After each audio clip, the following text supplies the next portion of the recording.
don't see you. We don't do cameras here. It's an audio medium. Oh, cool. Yeah. So I like to issue in a welcoming sort of environment to where people don't have to wear can wear pajamas on a podcast. Yeah. I got all dressed up in my black t-shirt for this. Yeah, you're wearing the nice black t-shirt too. Yeah. So actually, no, this is the regular one. The nice one has the little what do you call it? Pen protector. There we go. Hi guys, welcome to the newest episode of the Koop'd podcast. The podcast that cut a bus in half this weekend and then crashed it. Yeah, there we go. That's a reference. There we go. Okay. As always, folks, my name is Koopa, and each week I sit down with one of my friends and we discuss all the happenings in pop culture. And listen, there's no hiding it. The biggest secret of this past weekend was the return of movie theater only Marvel viewings, and we're going to talk about the latest addition to the Marvel Cinematic Universe. I believe it is the 25th film in the MCU. Shang-Chi and the Legend of the Ten Rings, and I couldn't do it alone. I had to bring on a friend, as always, and this person has asked multiple times. It's like, let me talk about comics on your podcast. Let's talk Marvel, and I'm like, you know what? The time has come. We're leaving for vacation tomorrow at the time of this recording, so I couldn't have asked for a better person to bring on. He's player 4 on the internet, but he's player 1. On my friends list. Ladies and gentlemen, please welcome to the show player 4, aka Reggie. Reggie, yo. What's up? How you doing, man? I'm doing great. I hope you're doing good. I can't complain. I'm doing pretty good. So I'm glad I'm player 1 in your heart, but I definitely know that's Riz. So it's true. But it's true. I accept player 2. There's enough ports to go around. There's definitely enough. Like Riz is player 1 in my heart, so I don't understand how I'm above Riz in yours. It's hard. I don't know, man. I got a lot of love for a lot of my friends. Yeah. Even though you were, undefeated in in the realms of rock paper scissors for as long as I've known you, which we've been friends for a long time now. Now that I think about it out loud. It's actually been together. a long time, man. Yeah, it's been like 3 or 4 years. We 4 years. As I've met most of my friends through the through the caverns of the Super Smash Brothers community. But listen, as friends do, we find common ground in places that aren't just children's party games. Yeah. And listen, when I was looking at my short list of people whom I'm sure would have seen this movie on release weekend and also would have been down the podcast about it, you were definitely at the top of that list. That's good to know. I love Marvel movies. I love Marvel comics in general.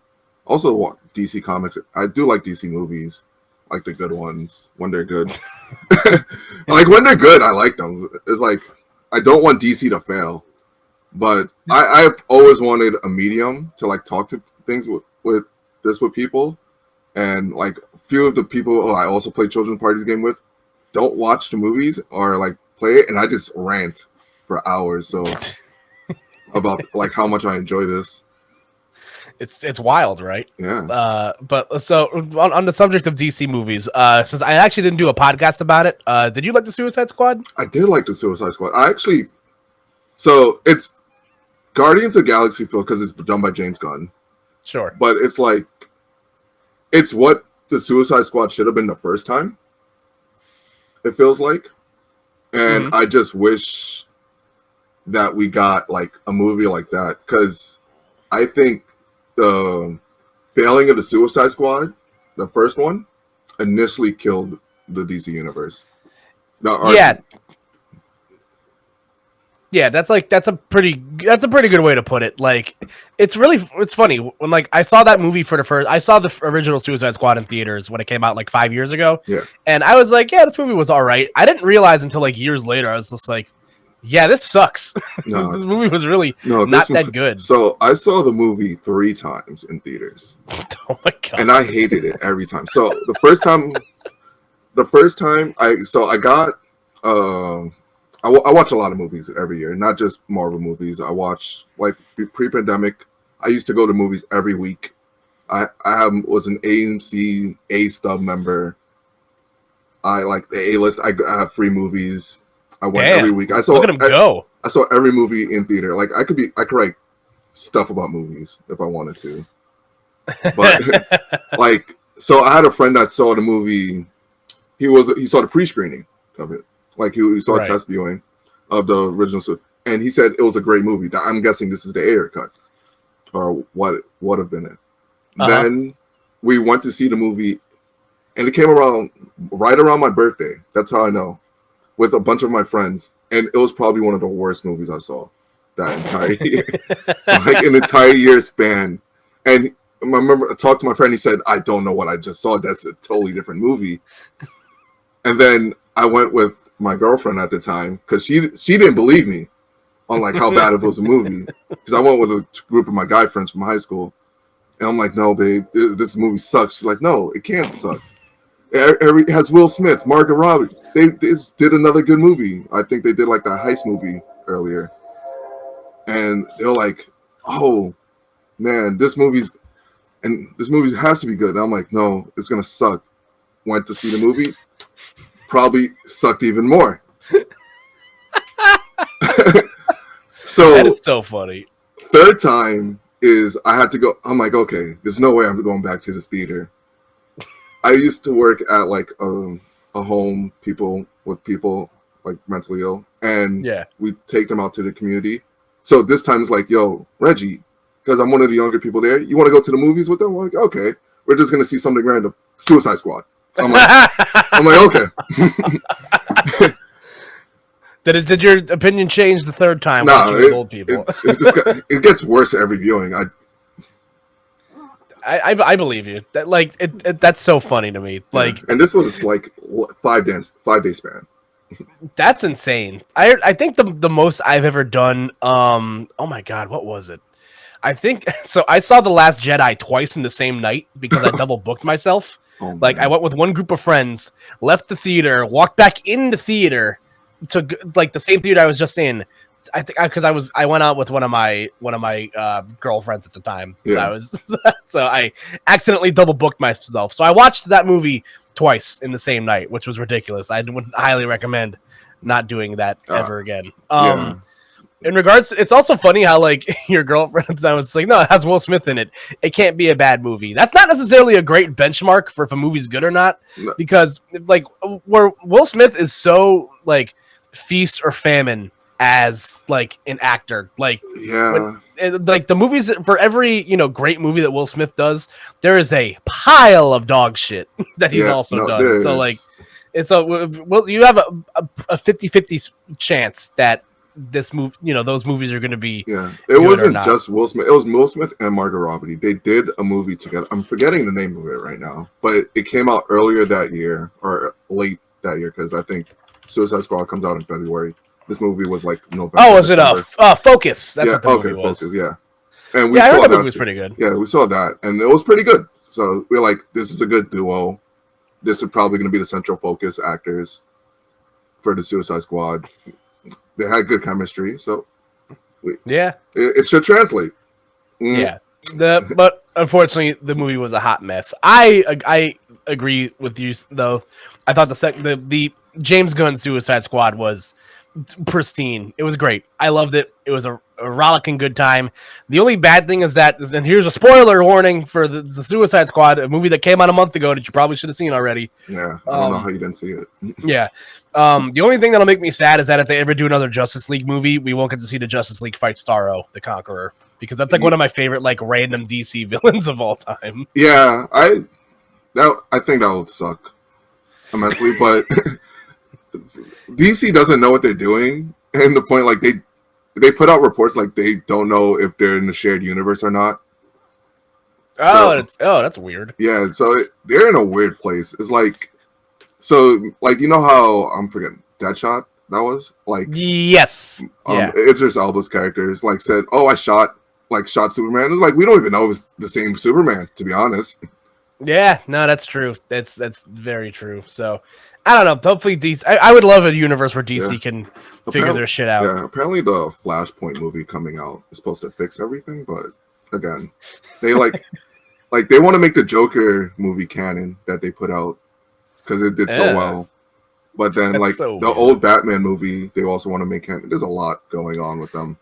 Honestly, if you can find some way to work Michael Keaton into another Batman movie, I'll be fine. Yeah, Like they're doing Flash, it. yeah, I know it's crazy. Flashpoint's gonna be fun. That's like a storyline that's like well revered by like most comic book fans. Yeah. So the animated version of that was fun too. Like DC at least continues to do well in the animated front. So I will give this to DC. If you, Koopa, Kyle, Yeah. have you ever watched a Marvel animated movie? Honestly, I couldn't tell you I have because Don't. they're not great. They're actually heart garbage. Yeah, the writing just isn't that great. I think there was this. There was like a series of like anime like Marvel films that like came out. I think they were like on Netflix or like G4 like maybe like 8 to 10 years ago or whatever. Yeah. Like, and they were all right, but like I agree. Like DC continues to like dominate the animated market just because I think their stories just translate better for some reason. I don't also, know. like going back to the first Suicide Squad, what was it Assault on Arkham? I'm like, they could take the exact script for that and make it live action, word for word, like live script, word for word, and I would be content. Yeah, I would have said that would have been an A+ movie. Yeah, that would be sick. But listen, we're talking about one universe that can't seem to get their shit together. But we now transition into the universe that has gotten their shit together. As we aforementioned, the 25th film in the Marvel Cinematic Universe dropped this past weekend on the Lord's Laborious Day. Shang-Chi and the Legend of the Ten Rings is here. We both have seen the movie. I've actually seen it twice. I definitely have some pretty fresh eyes on this movie. You saw it in a very legal and proper setting. Yeah, with one eye. Yeah, as we all did. But listen, we're going to be talking about it today, and this how we felt about the movie. We'll get some non-spoiler thoughts, and then we'll kind of dive into the spoilery aspects of this movie. Okay. So this is I'll just start by asking Reggie your non-spoiler thoughts on Shang-Chi. Did you like this movie? Yeah, I love the movie. As a matter of fact, I am willing, if there is a theater by Riptide, I'm willing to see it again. Like, I think I'd be down with that too. Because, go ahead. It is 10 times better than the Black Widow movie. I feel like I think this is the best origin movie in the Marvel Marvel has put out in a long time. Okay. I like the Black Panther origin movie, but like I think this is like better than that. Like this probably is the best one. And, yeah, yeah, that's hard. It's also just hard to call like Black Panther was like sort of an origin movie. It was definitely like a great standalone movie, but like if that's the origin movie, then it's like that's it. This is a movie when it comes on Disney Plus, I'm gonna rewatch it. And like there's only like few Disney Plus like Marvel movies I'll rewatch like that on my own. Like Doctor Strange is one of them, like of origins. Like Doctor Strange is one of them. Sometimes I'll watch Iron Man 1, but like for the most part, I don't usually watch it. The origin, it's like the sequels of them, like usually are much better. But this one is just like so good and so action packed, and so like the music's so great.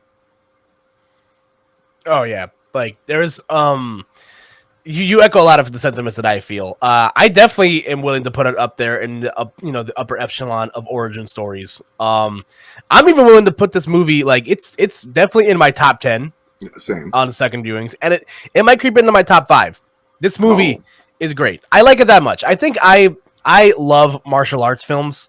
Like that has been a comfort movie genre for the entirety of my life, for as long as I can remember. I used to watch, Bruce Lee movies and all these martial arts films growing up with my dad.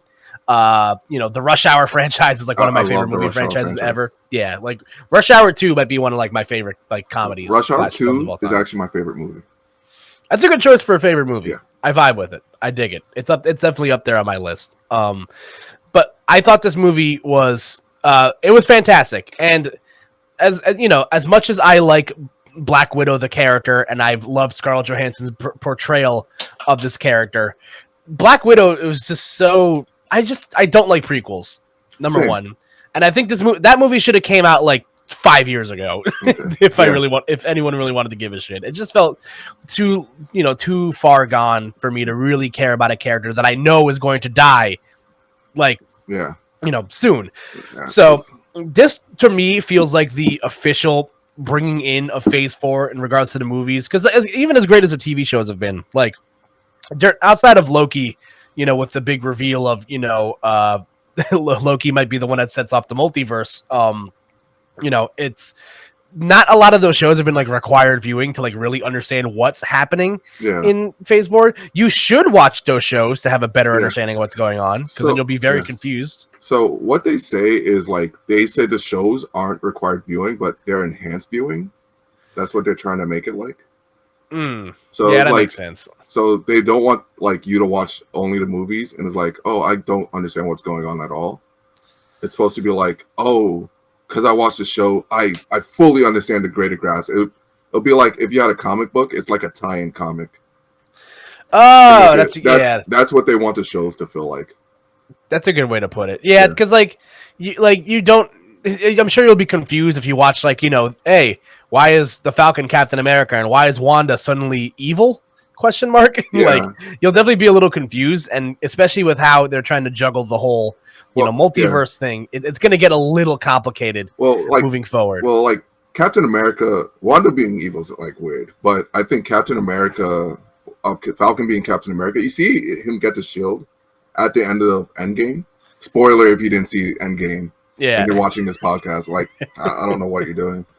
It's been like 2 years, guys, but you see him get the shield at the end of the Endgame, so you get the assumption that he might be it, which I'm like okay with. Is just a full transition of like how he actually truly became it. It wasn't like a direct process.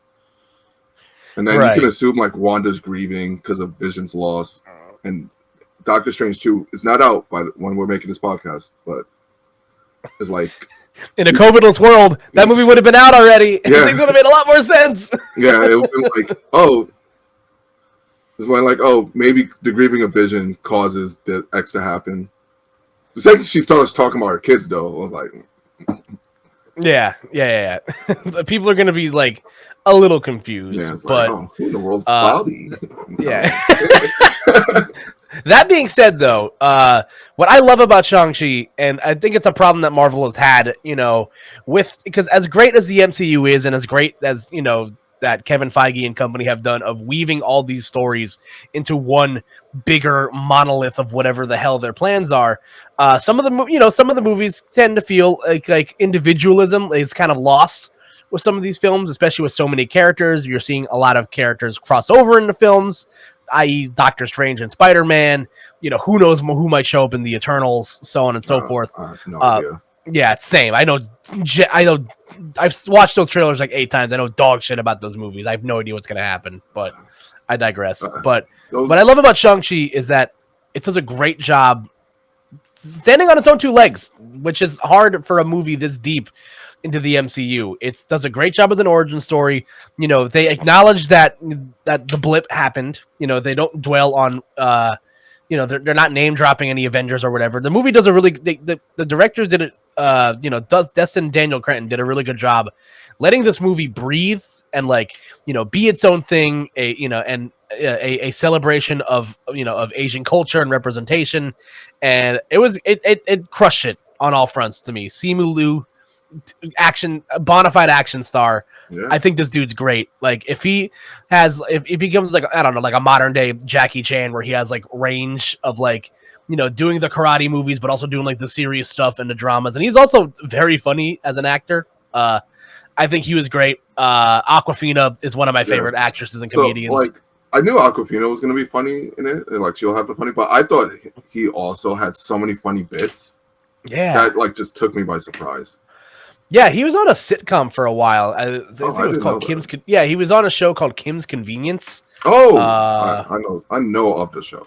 Yeah, I've actually never watched it before. I've heard it's very funny, but I know that he is on the show for a certain amount of time. Where is he? Yeah, he's one of the main characters on the show. So I haven't watched it. I heard he's very funny, and it tracks because he does a really good job here as well.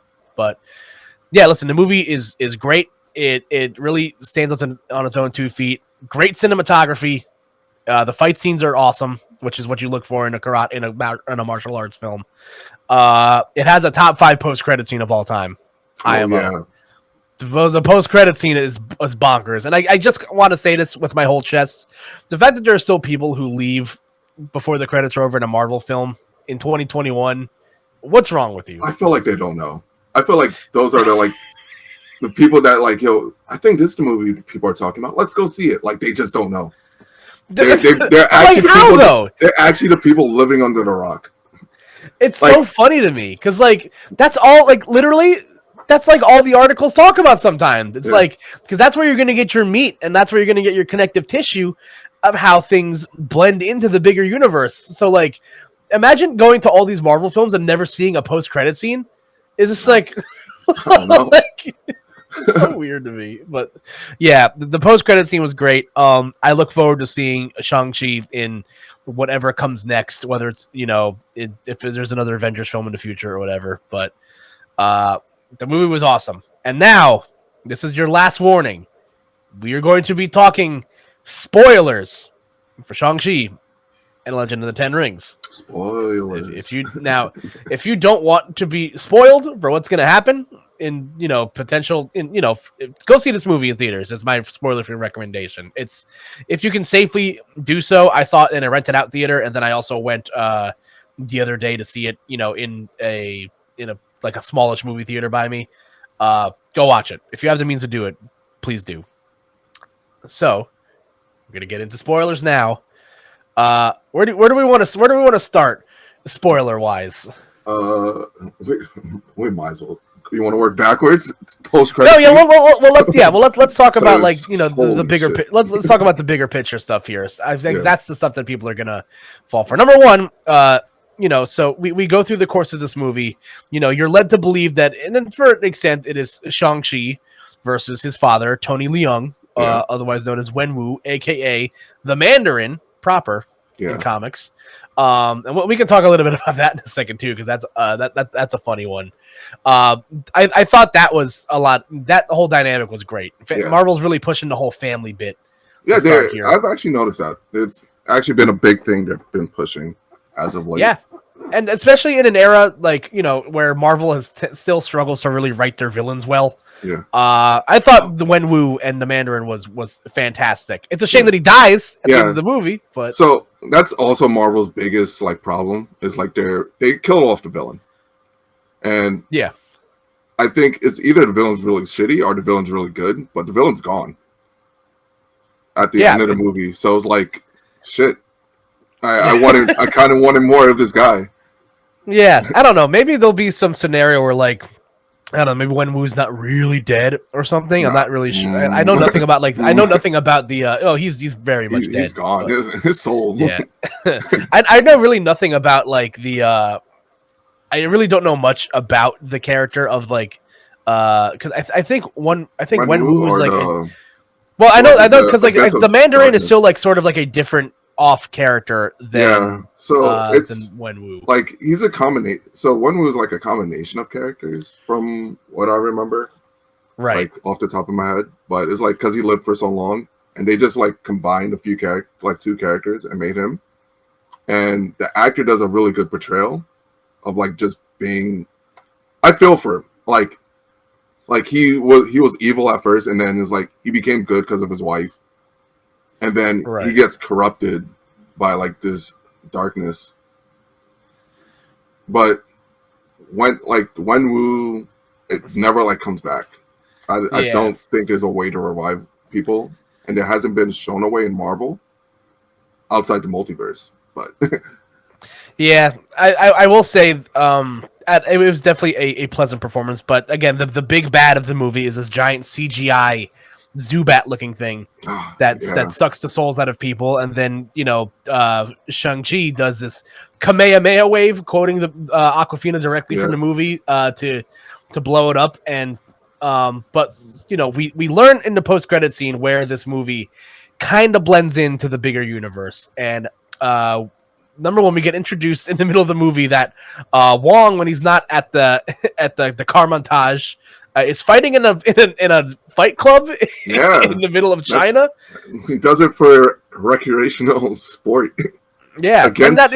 he's breaking Abomination out Yeah, of the raft yeah. to fight him in sport. It's like I taught That's you so better. weird. Yeah, it's really funny to me how he like refers to him by name too. He's just like, we talked about those punches, Emil, and I'm just like, what? Yeah, Like, why are they friends? I don't know. Yeah, It's- that was They were it like was so roommates. yeah, when right. That was growing up. strange. Wong is the best. I do like how they were able to incorporate Benedict Wong into this movie again, being like one of the more prominent Asian actors in Marvel films before Yeah. this. It just feels right because Wong is the best. He's great. They put in what was it? They also put in the Asian Black Widow operative. If you saw the little scene. Oh, did they? I Yeah. actually didn't. I read an So- article about this. I actually did not read it. So if you ever go to a third viewing, she's fighting the guy from what do you call it? The Iron Man third movie. The guy that heats up. Oh, Like, you no see way. one of those. You see one of those people while they're walking through, like in one of the smaller fight pods. Like she's fighting the guy that like looks like he's about to blow up. Oh yeah, one of the old Mandarin people things. Yeah. Oh, no way. That's crazy. Because I saw the guy glowing. I'm just like, that's not Guy Pearce, is it? Like, No. Aldrich Killian is dead. Yeah, Well, but that's there's like insane. still this formula is still around, like the fake formula that was never perfected. But I guess that guy lived for whatever reason. Yeah, I guess so. Yeah, that was so. We get introduced that that Wong does. He's like the straw that stirs the drink. At the end of the movie where Shang-Chi and Katie are having explaining to their friends what happened over in China and in Ta Lo, and then Wong comes through his mystical portal looking for Shang-Chi in the rings. The credits roll by, and then in the mid-credit scene, you see a council of Wong, Bruce Banner, not Professor Hulk, but regular Bruce Banner, which is interesting, and Brie Larson, who, fun fact, I believe has been in every single one of Destin Daniel Cretton's movies. Oh, has Yeah, she's I think he's directed like 6 films, and she's been in 5 of them. So that's pretty yeah, cool. very funny. So yeah, they're all kind of talking amongst because there's no record in the codex at the Carmontage of what the rings are. They're not vibranium, they're not alien or Chitauri, so everyone's just trying to figure out what these rings are, because once Shang-Chi unleashed the power of them on the Mega Sucker, or whatever they called it in the movie. What was it? It's The Dweller of Darkness. Yeah, the Dweller of Darkness. Once he unleashed hell on it, it started sending out a beacon to where we don't know. In which Bruce Banner replies, "Oh, welcome to the circus, guys!" And then we get the greatest post-credit scene of Wong, Shang-Chi, and Katie going out to karaoke. Yeah, dope scene. So good, so funny. It's definitely why Wong's one of my favorite characters in the MCU, because like he's one of the most powerful wielders of magic, and he also just likes tuna melts and singing karaoke on the weekends. Like, it's so funny. But he's really relatable. Yeah, it's insane. But what did you think of this post-credit scene, and like how it might like blend into the bigger universe? Because I'm still like very confused. So this post-credit scene, I can see how you're confused. It can go so many ways. I think it just, like, as a person that likes to write myself, it can go, like, it opens the door to you to do anything. You can say these rings, they say the rings came like over like anything before the Marvel Universe. So this is like one of the first things that happened are these 10 rings. So now you can say it's like a center point of the multiverse now. Or you can say, hey, this is future technology that was left here. So now you can either do something with multiverse or like time travel with Kang. Or you can do like mystic arts. You could bring more Doctor Strange into it and like have a point into there. But it's like, or you can say alien checked out. That's why like it's so much. It's just an open door potential. Because the 10 rings were like alien technology in the beginning. But Marvel clearly doesn't want to like loosely follows the comics. So in their movies. So it's like it just causes so much potential. It just makes people wonder. and that's the greatest part about it, because it just leads to speculation. Yeah, it's so weird to where to place this.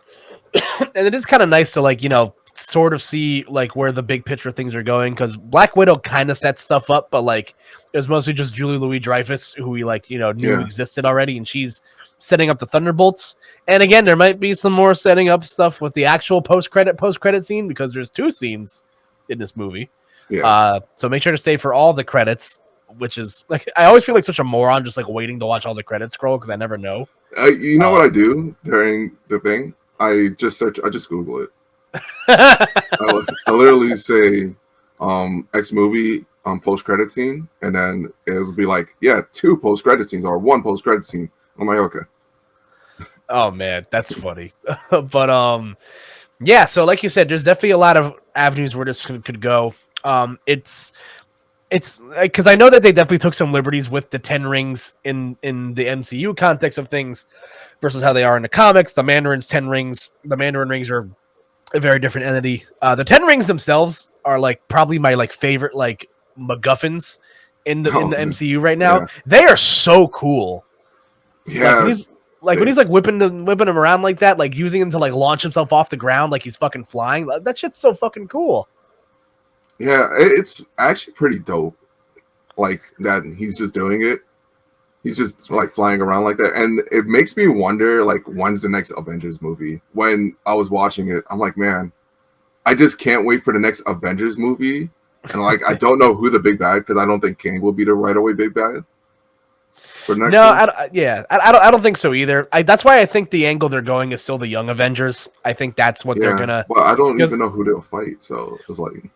Yeah, I don't know. I don't know if they're.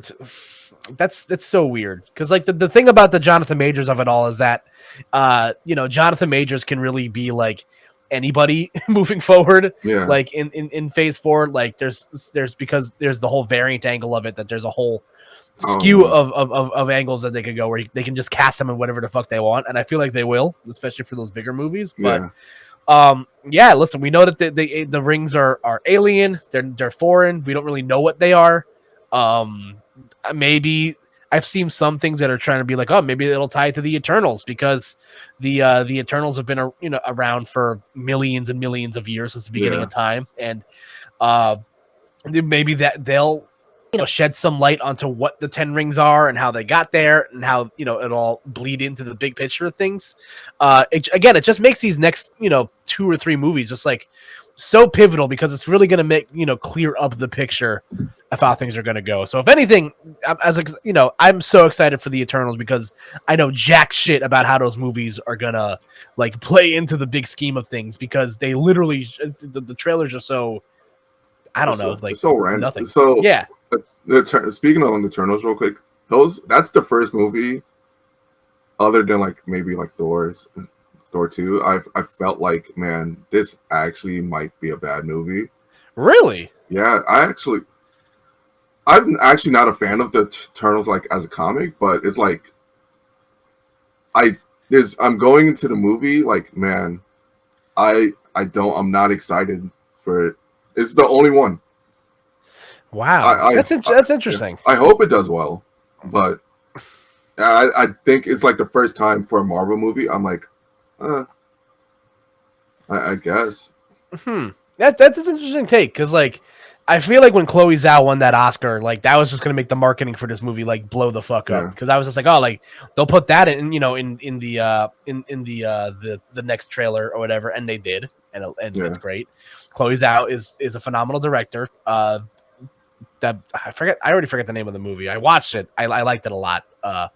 But nonetheless, though, I don't know. That movie just cinematically, it looks great. I know nothing about the Eternals as like comic book characters, so like that's a star-studded cast. Yeah, I agree. It's like the fact that like Salma Hayek and Angelina Jolie can now cash in Marvel checks for the rest of their lives. It's insane. It's not fair. So I think a lot of the answers of what the 10 rings are probably going to be answered in like that going forward, and I think that might mean we might see Shang-Chi even sooner than we think. In the next like 2 or 3 years. Like I feel like I feel like whatever they're setting up is not going to be the Kang of it all, because I still feel like Kang is going to be mostly a multiversal sort of thing. So like he might, I think he'll probably show up in some capacity in maybe Spider-Man and Doctor Strange too. I feel like whatever Shang-Chi rings are doing might be a different, like more grounded entity in the next. You know what it could be? It could be like Silver Surfer-esque. Like that's the beacon. Like they're calling for the Silver Surfer to come by. Oh, that's sick. Because like, and then it's like Galactus. Because I see they have to implement Blade. Like there's a Blade movie already announced, and they already announced a Fantastic Four movie, and they said X-Men are gonna appear. So that my theory, put your tinfoils hat on, Koopa. Theory time with player 4. My theory is the multiverse by like the middle of it, and Kang's not gonna be defeated almost ever, or not until like 3 phases from now, 3 to 4 phases. Sure. But I feel like the big thing right now is they're trying to set up for a Galactus to come in. So we're like Galactus is gonna be defeated, but it's gonna take all the current that are people alive Marvel heroes. So you're probably gonna get a Doctor Doom by then. And you're probably going to get like a few X-Men probably because of the multiverse aspect. I think it's just going to mess up our universe, and that's how we get them. But I think once we get up to like Kang, or maybe even Galactus, I think that's when we're going to start multiverse hopping, and that's when we're going to get Iron Man back. And it could be Robert Downey Jr., but it won't be this universe Robert Downey Jr. And it won't be this universe Chris Evans as Captain America. That's how we get those characters back, at least for a brief moment. Right. That's interesting. Honestly, I wouldn't surprise them because, like, number one, I hope it's actually Galactus and not like a smoke monster Galactus, like in that awful Fantastic Four movie. Like, but I feel like that has to be the direction they go, right? Like, the only bigger bad than Thanos in Marvel, and Kang obviously is a Mount Rushmore type villain in the MCU as well, alongside Doctor Doom, is Galactus. That has to be like what they aim for. I don't think Kevin Feige will stop until they somehow manage to work Galactus into the MCU as like a biggest bad. No, it definitely feels like that's the direction. Like I think Doctor Doom is announced for like he's supposed to be in Black Panther too. I think, really? Yeah, I think that's like already an announcement. I could be wrong, but from what I remember. That's interesting. Yeah, so I feel like I definitely agree with the angle that like they might be setting up some Fantastic Four stuff with this, because we do know out of the properties that have been brought over, that's the only one that we know that like for sure exists in some capacity. To be directed by John Watts at some point. So it'll be curious to see how they work that in. I feel like Spider-Man might also be like a great entry point in for that series, because that's the Fantastic Four and Spider-Man have historically crossed over a lot in the comic books. So that'll be so much fun. So there's so much big picture stuff here to discuss. And again, I feel like a lot of this is going to be cleared up whenever we get these next 2 films coming out in the next couple months, because like the fact that it's already September and I'm just like, oh shit, the Eternals comes out in 2 months, and I'm like, oh shit, Spider-Man comes out in 3 months. Like, that's crazy, like, to think about. But that's only one of the post-credit scenes in Shang-Chi. The second one, which is a little bit more open-ended, it mentioned in the post-credit scene by Simu Liu, his sister, which, by the way, did not know that Shang-Chi had a sister in the comic books. Yeah, she does. She exists. Yeah, I did not know that. That is very interesting. But what's it called? Yeah, we find out that Xia Ling, Shang-Chi's sister, was originally going back to take down his father's complex. Spoiler alert, she is actually rebuilding it from the ground up, because you learn early in the movie that she is a Fight Club owner, Reggie. Yeah. We're not supposed to talk about it, but yeah, it is true. This movie breaks the first rule of Fight Club, which is insane. But yeah, she looks like she's rebuilding her empire of Fight Clubs, and now rebuilding the Ten Rings army with some badass women with staffs, and also people with really sharp electrical swords. So Is this potentially setting up Xia Ling to be the enemy of another Shang-Chi film? We get the splash screen that the Ten Rings will return. So, like, where do you see as an entry point to where the Ten Rings could eventually come back? So, crazy enough, in the like her terms, I see her in the terms of like a Thunderbolts character. Crazy enough, like I see her like she had, spoiler for Falcon and Winter Soldier, she had like the Sharon Carter X turn. Like she's evil, but she was willing to work with the good guys. That's a good way to look at it. Yeah. But I see her like if she were like to be recruited or like make an appearance in the Thunderbolts, I wouldn't be surprised. As like that's her next appearance. Because the Thunderbolts, I'm thinking of more like they're gonna be the Thunderbolts by name, but they're gonna be like Dark Avengers X. Right. Because there'll be like there's already a Captain America of the group, like an evil Captain America, quote unquote. Yeah. There's already an evil Black Widow, quote unquote. Yeah, there's a dark Incredible Hulk has existed in with Abomination, and I believe that character is confirmed to be showing up in the She-Hulk show. Yeah, and we also might get Red Hulk. That's also a possibility. So, that'd be sick. Yeah, so it's like we already have variations of our main staff, or like, and if they implement the Daredevil character, we might get Bullseye back.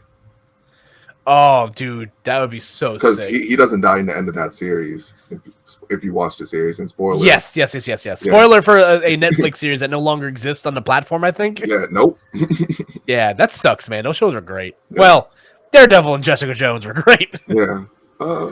Luke Cage was great season 1. I did like Luke Cage. Iron Fist was a waste of my time, though. Yeah, we don't talk about that show. I was waiting for them to maybe try to work that character into this movie somehow, because, like, would have made sense, I guess, but yeah, I digress. I don't know if I'm ready for that. See, like the Iron Fist like property is kind of soiled right now, so I think it's really hard for them to work that character in. I think you start with the people everybody loves, which is Daredevil, and then you try to see like who can you get back. I'll get back Luke Cage and Jessica Jones, and then we just never talk about what happened with the Avengers. Yeah. So I watched go ahead, finish what you're saying. The Defenders. Yeah, I'm basically done. Yeah. So it's funny. I actually I heard some article a while ago that, like, because the Netflix stuff the contracts like wore up with those characters that that I think there's like a grace period to where Marvel Studios can't use those characters for a while. Yeah. And I think the first I think the first character that had that contract run up was Daredevil. Yeah. So I'll ask you this question. Spoiler if you haven't seen the Spider-Man trailer yet. Do you think that Matt Murdock is going to show up in Spider-Man? Because I think that guy that stands up in the trailer is totally him. 95% sure. I'm like 95. What's your 5% that you're not? It's a swerve. Sure. It's a swerve, and it's like the trailer. I think he's gonna show up in the movie. I think that scene in the trailer is another cop, but in like, I think he's showing up in the movie. Whether it's in the beginning of the movie or it's at the end of the movie when the entire multiverse is fucked up and there's no way home for a Spider-Man. Right. It's one or the other, but I think he's like. He's the other than Tobey Maguire and Andrew Garfield, speculatory if they're in the movie, they haven't been shown. Right. But we both feel like they're going to be there. Andrew Garfield actually came out again recently and said that he is not in the movie, and I just think he's a fucking liar. You know what's funny about it? Because they already caught him on set with like he got a Grubhub thing, and he had to come out and sign it. So they already like found him on set. Like it's over. I actually did not hear about that. Yeah, Google that. That was like months ago. It was like it's been over. Speculation was like, it's confirmed now. It's yeah. Like I hope if that's the case, they keep us waiting for it. Like I want that to be like the pan ultimate thing. I don't want to know about that until the theaters. So, it is one of those things where I think I'm very excited to see that happen in the future as we digress. But yeah, the Ten Rings army will return at some point. Like I do like the Thunderbolts angle of it. I think that'll be that's definitely a good way to look at it. Again, there's still also shows like Secret Wars that are coming Oh out. yeah, So there's possibly that angle as well. Very surprised that Skrull didn't show up in this movie because I feel like literally I'm just so jaded. Like everything is either Mephisto or it's a Skrull. Like in yeah. my mind. There's actually Secret Invasion. I think is also coming up. That's what it was. I think Yeah, that was the one I yeah. was referencing. This So this Secret Invasion. There's Armor Wars, which is like with Don Cheadle, yeah, that's gonna which be fun, I guess. I think it's gonna be fun. I think it's gonna it might tie into more things than we expect it will, depending on Yeah, when it happens. yeah, because that's the one that'll introduce Ironheart, if I'm correct, if I'm remembering Yeah, correctly.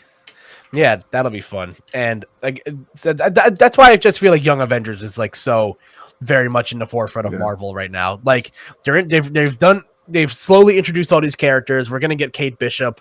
We're gonna get Stature in Ant-Man. yeah. Eli Bradley's canonically the Patriot in comic books. America Chavez, I actually forgot is in Doctor Strange 2. Oh Which yeah. I'm just like, What oh, I like what was it? totally fucking forgot about Miss that. Marvel is also in the Marvels movie Yeah, that's coming up. But yeah. now listen to this. Do you think it's gonna be a movie or a TV show? If it was a TV show, I'd get down with that. I can get down with like a 10 episode Yeah, because them Disney coming Plus series. together in all the TV shows mainly, like for the most part, most of them are TV shows. It's like 50-50, but like still, like I see it more working as a TV show and like better suited as a TV show for the young Avengers than it is for a movie aspect. Oh, yeah. You know what? That actually makes a lot of sense now that I think about it out loud. Yeah, that'd be hype. I can definitely get vibe. I can vibe with that for sure. So, yeah, it's gonna be interesting to see how Zhao Ling, gets fed into the bigger MCU. She's great. She was one of my favorite aspects of this movie. That weapon where it's like it has like the kunai knife at the end of it with like the dumbbell on the other end with the rope. Oh, That's like one of my favorite weapons in martial arts. I, It's so cool. I have no idea how this weapon works, and I know if I'm on a battlefield and I see that, I'm probably getting taken down by that weapon. Yeah, isn't it a Yu-Gi-Oh card or something like that? It's a kunai with chain. Yeah. Shout out to Joey Wheeler. That's the boy, yeah. Brooklyn's finest. Yeah, that was dope. Also, a great cameo in the film, and I'm actually very glad. It's funny. I'll talk about how I almost got spoiled for this, but I just ignored that it happened to me. They make reference to Trevor Slattery, aka the original Mandarin, in this film. Oh yes. Yeah, he is being held prisoner by Wen Wu, and they get Sir Ben Kingsley to come back to reprise his role as Trevor Slattery. So, what was your reaction to this? Because I died. I thought it was so funny. So watching the movie, I heard reports that he was in the movie. Like, I'm one of those people that like listen to reports, but like if anybody's coming back, and he said, "Yeah, I'm in the movie." So I thought he was gonna get killed off, but I forgot all about him in that while watching. And then when he came up, I'm like, he stole the show. Like, he was one of like the funniest people, so charismatic, and I'm like, I love this character, and I'm glad his character lives because I kind of want him to come back for like show like stuff like this, like random like bits. Yeah, no, I agree. I think. I thought going into this movie they were going to completely ignore that the Iron Man 3 Trevor Slattery Mandarin thing happened.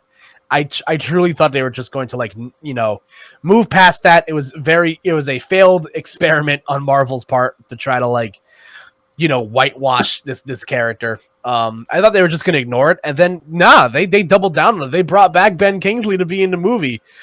And I agree. He steals the movie and the scenes that he's in. I'm a big fan of Morris, the bird chicken thing. That's no face, man. Dude, it's so funny. It's just like it kind of. I probably would found up to it if it was a real thing, but man, that thing will scare me. That's gonna have Baby Yoda energy for Yeah. sure. That there's gonna be merch of that thing everywhere. I've already pre-ordered my Morris plushie. Oh my So god. yeah, dude, I just thought it was so fucking funny. Like, but yeah, I thought that was fun. I thought that I do like that they did not move past that, and they're just like, yeah, we fucked up, and even Ben Kingsley and characters just like, yeah, it was wrong. I wish I didn't do it. Like it was so good. I do hope that they bring him back in these other roles. I actually. It's funny. So I guess does that mean that it's Wenwu that captures him at the end of that Marvel short? Yes. The Ten Rings, I guess. That's interesting. That's what I think even in the short they said you mess with the real Mandarin. Ah, Yeah. that's interesting. So it implies that Wenwu is the one that catch him. I just thought in the beginning of the movie that they were just gonna kill him off. It's like, yo, you slandered my name, we kill off Ben Kingsley, but he just kept him alive, and he's like, yo, I'm just a jester. I've been good at entertaining people. And I'm like, yeah, damn right, Ben Kingsley, you've been entertaining me this entire time. Yeah, I had no idea. I actually didn't watch that short until like semi recently because like I was like, oh, I'm starved for Marvel content right now. Yeah. Let me just like let me watch something that I want to I haven't seen before, and I dug it. I thought it was a lot of fun. So it's just like to see how these little things become like canon. Yeah. And What's it all underrated, blends together. What's underrated, sorry to cut you off, is No, for any of our listeners, watch all the Marvel shorts. They're like live action shorts. They're really good. Like, oh, okay. Like, I haven't watched all of them. I've only seen a couple of them. Yeah, if you watch the Thor for like Civil War, it's probably Team Thor, I think it's called. Oh yeah, I know the one you're talking about. Yeah. It's two of them, like two parts to it. It's probably one of the funniest things. Oh, I'm definitely looking forward to watching it. But yeah. Listen, this movie it's like that's what I mean. Like even with the spoilers, there's still like a lot to enjoy with this movie because it's not like super heavy on having to have seen everything else before it. You're definitely rewarded if you watch the original Incredible Hulk and know who Emil Blonsky is and know who Wong is from the Doctor Strange franchise and such. So. I think this movie definitely. I feel like that's going to be the case with most of these MCU films going forward. Like they're going to try to not alienate their casual fan base by like just like hitting you over the head with referential shit. Yeah. But if you've watched everything, you will definitely be rewarded in the future. Yeah. And I think that Marvel's been really good with this. And I think that's the qualms of like making a good movie is you don't need outside content to make the movie enjoyable. And, right, yeah, that makes sense. Yeah, if you can watch the movie and with no prior knowledge and walk out of the movie and understand everything and like for like everything for the most part, and then it's like and it still be a great movie to you, then you've done a terrific job. It's only the Easter eggs and like all these other characters only enhance the movie.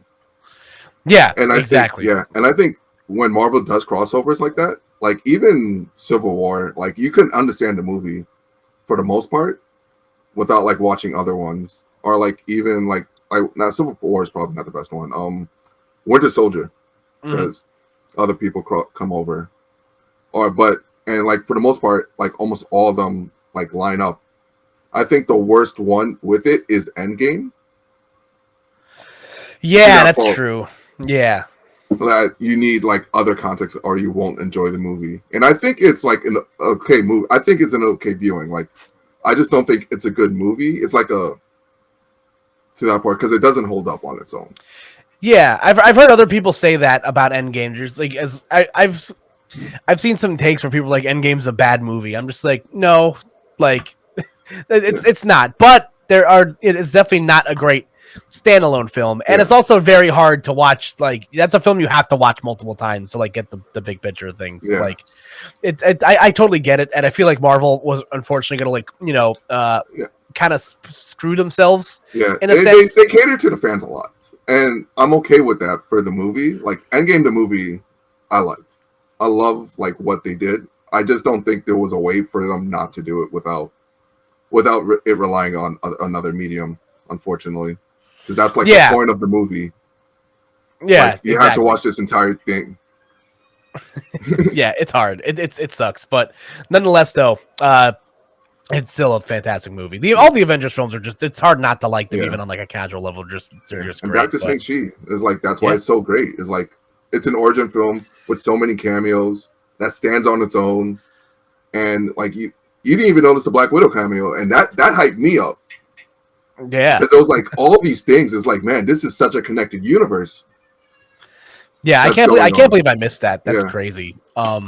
Did you have a favorite fight scene in the movie? The one that stuck out to you? a favorite fight. Oh man,